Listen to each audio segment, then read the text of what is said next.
Olá, bem-vindos a mais uma conversa, a mais um aprofundamento nosso. Hoje o nosso foco vai ser uma passagem, olha, marcante mesmo do Evangelho de João, a ressurreição de Lázaro. A gente vai olhar com calma os versículos 38 a 44 do capítulo 11. E para essa análise a gente se baseou em vários comentários, estudos históricos, fontes teológicas. A ideia aqui é tentar ir um pouco além, né? Entender o contexto da época, as nuances da narrativa e, claro, o que isso tudo pode significar. Então, para a gente começar, acho que a primeira coisa é situar a cena. O texto fala de um sepulcro que era uma caverna com uma pedra na entrada. Isso nos dá uma imagem, mas como era de fato um funeral judaico no primeiro século? Essa descrição é precisa? Essa pergunta é o ponto de partida perfeito, porque o cenário físico, o cenário cultural, é fundamental para a gente entender a profundidade do que está acontecendo ali. E a resposta é sim, a descrição é extremamente precisa. Fontes como o Comentário Histórico-Cultural e a Bíblia Arqueológica mostram que, para famílias com um pouco mais de posses, como a de Lázaro, era muito comum usar cavernas, ou túmulos escavados na rocha, que é muito abundante ali na região da Judeia. A imagem de uma pedra, geralmente grande, sendo rolada para fechar a entrada, bate exatamente com o que a arqueologia encontra. Certo, então a gente não está falando de um caixão enterrado no chão como hoje, mas de uma câmara funerária. Exatamente. Era uma câmara.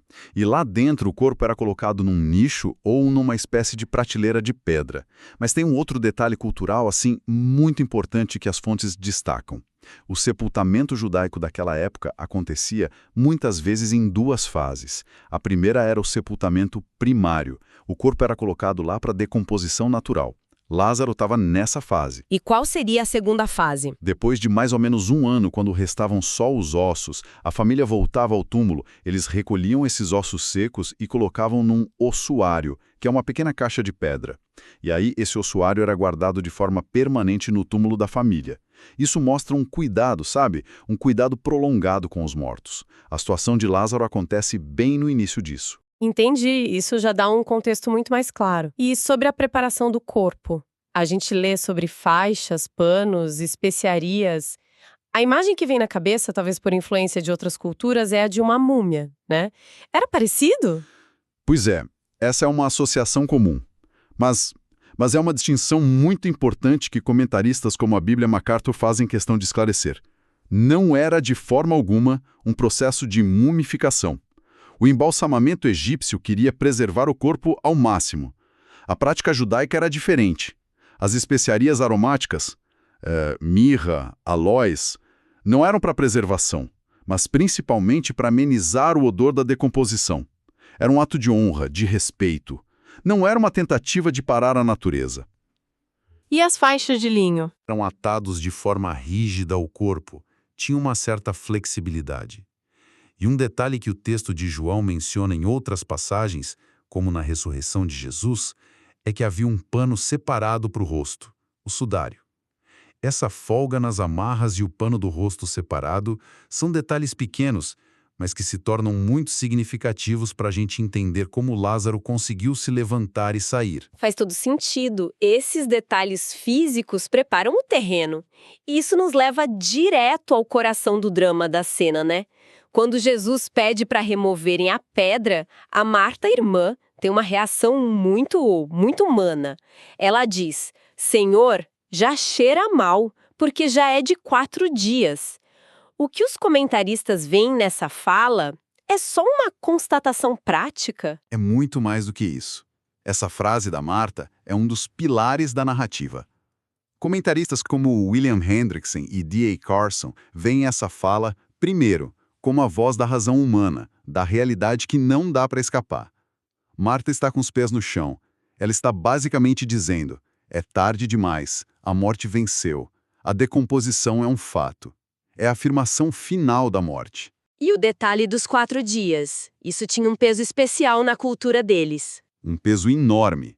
Várias fontes, incluindo Wiersbe, apontam para uma crença popular em algumas tradições rabínicas da época. Acreditava-se que a alma do falecido ficava perto do corpo por uns 3 dias, talvez com alguma esperança de voltar. Mas no 4º dia, quando os sinais da decomposição já eram óbvios, a esperança acabava de vez. A alma partia. Então, quando Marta diz já é de 4 dias, ela não está só contando o tempo. Ela está fazendo uma declaração de que não há mais esperança alguma. Nenhuma. Nossa, isso muda tudo. A objeção dela, então, não é só pelo mau cheiro. É uma barreira de desesperança total. Exatamente. E o que é fascinante, essa barreira de desesperança serve a um propósito narrativo imenso. A objeção da Marta elimina qualquer outra possibilidade. Ninguém poderia dizer que Lázaro estava só num sono profundo, em coma. Jesus age no momento em que a morte é uma certeza absoluta, tanto biológica quanto cultural. A fala dela, sem que ela soubesse, preparou o palco para a grandeza do milagre. E é nesse cenário de desesperança que Jesus age. Mas antes de chamar Lázaro, ele faz algo que sempre me chamou a atenção.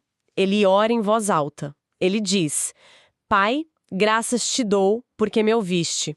Mas disse isto por causa da multidão, para que creiam que tu me enviaste.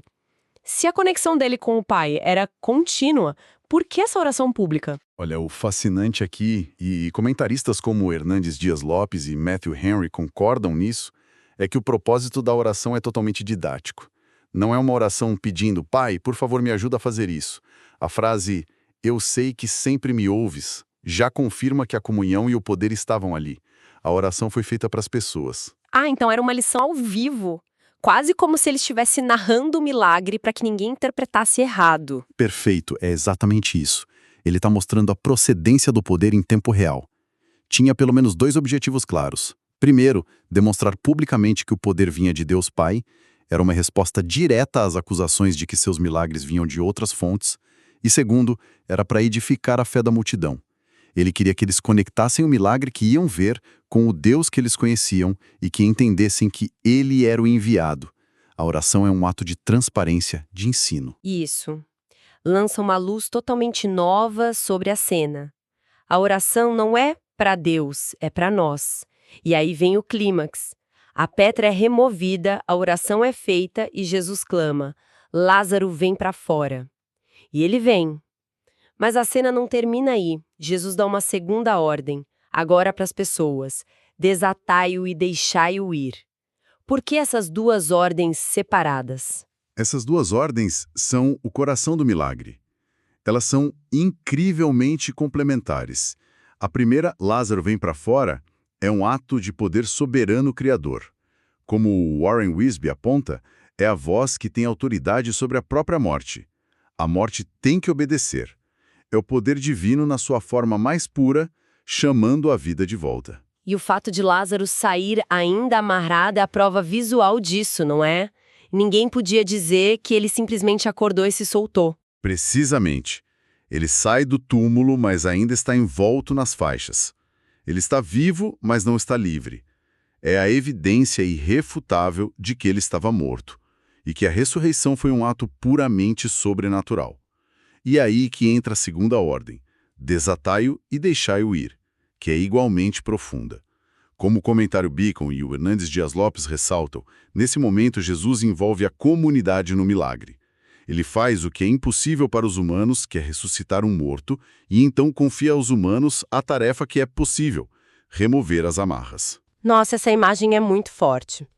Porque a ressurreição é o milagre, o ato divino. Mas a liberdade? A liberdade vira um trabalho comunitário. Eu nunca tinha pensado nisso. É exatamente essa a leitura. A vida nova é um dom de Deus, mas a caminhada em liberdade plena muitas vezes requer a ajuda da comunidade. Jesus convida as pessoas a participarem do estágio final da restauração de Lázaro. Isso nos leva a uma questão mais ampla, então, juntando todas essas peças, o contexto, a fala da Marta, a oração, as 2 ordens, como os comentaristas sugerem que a gente aplique isso. O que essa passagem significa além do fato histórico em si? Eles extraem várias camadas de aplicação, sempre com base no texto. A Bíblia de Genebra, por exemplo, traça um paralelo muito poderoso. Ela sugere que a chamada a Lázaro, que estava fisicamente morto, é um símbolo da chamada de Deus aos que estão espiritualmente mortos. Assim como Lázaro não podia fazer nada por si mesmo, as pessoas no estado de morte espiritual são vivificadas unicamente pela voz poderosa de Deus. É uma analogia direta. A voz que chama para fora do túmulo é a mesma que chama por uma nova vida espiritual. Exato. E, além disso, Wiersbe e outros enfatizam o papel desse milagre dentro da estrutura do Evangelho de João. Este é o 7º e último grande sinal antes da Semana da Paixão. O milagre não é um fim em si mesmo, ele aponta para a identidade de Jesus. É a demonstração máxima da declaração dele: eu sou a ressurreição e a vida. Ele não apenas dá a vida, ele é a fonte da vida. Então temos a aplicação pessoal, espiritual e a aplicação teológica sobre a identidade de Cristo e a questão da comunidade que desata Lázaro. Essa é talvez a aplicação prática mais comovente que comentaristas como Hernandes Dias Lopes exploram. A imagem da comunidade desatando Lázaro é vista como um modelo para a igreja, para a comunidade de fé. A ideia é que mesmo depois de uma pessoa receber essa vida nova, ela ainda pode estar presa por ataduras do passado, sabe? Hábitos, feridas, medos, culpas. A libertação completa não é só um evento, é um processo.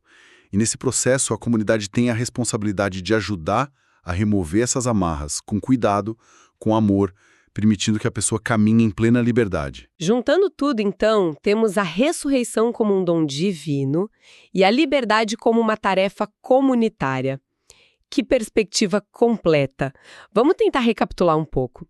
A gente começou entendendo os detalhes de um funeral judaico, o que ajudou a ver a realidade da morte de Lázaro.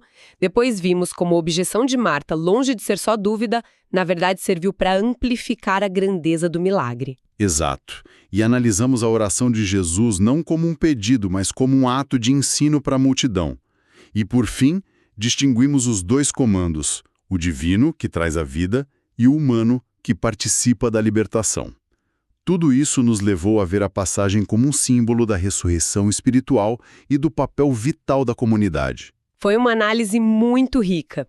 E depois de tudo isso, que pensamento final fica para a gente refletir? Sabe, isso nos leva a uma questão, acho que muito importante. A narrativa de Lázaro nos apresenta um modelo de cooperação fascinante entre a ação divina e a responsabilidade humana. O poder de Deus faz o impossível, traz vida onde só havia fim. Mas a tarefa de desamarrar, de cuidar para que essa vida nova se transforme em liberdade plena, é entregue nas mãos da comunidade. Isso nos convida a pensar: onde em nossas vidas e nas vidas das pessoas ao nosso redor, Deus já operou o milagre da vida nova? Mas ainda existem ataduras que precisam ser removidas. E qual é o nosso papel, como comunidade, em ajudar uns aos outros nesse processo de caminhar em total liberdade? Uma reflexão muito profunda e prática para encerrarmos. Muito obrigada por nos guiar por essa passagem com tantos detalhes e significados. Foi uma verdadeira jornada.